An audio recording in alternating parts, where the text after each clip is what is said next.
Maybe I could bring in our guest, Dr. Jennifer Wilds, there sitting in the London studio. Some of these men coming up are quite young. The nearest family member is still their mother, 24, 19, 27.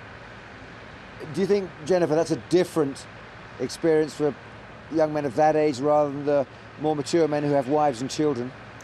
Yes, it is different. I mean, there's no evidence to suggest that, PTSD strikes more often when you're young than when you're older.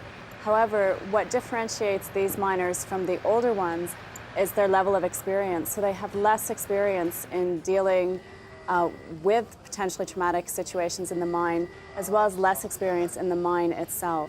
So that's what really differentiates the two groups.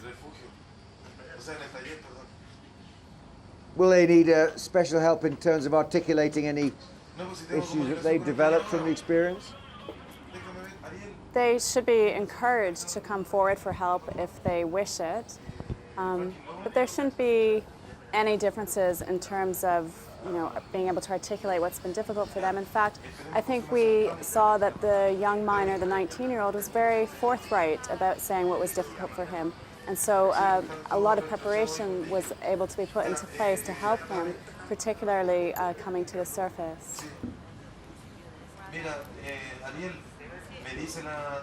Do you think that as the miners come up and more of them gather at the hospital, excuse me, that the doctors there will start developing an understanding about a group assessment as they talk to each individual? Do you think that'll start informing them and helping them deal with some of the other individuals?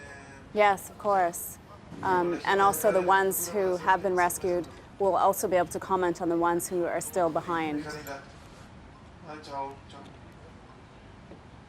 Is the group dynamic very important in this? Is it important, do you think, for these miners to stay in touch with each other?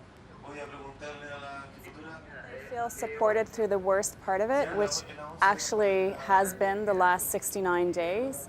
They'll most likely want to stay in touch because it's an experience that would have brought them much closer together, and also an experience that separates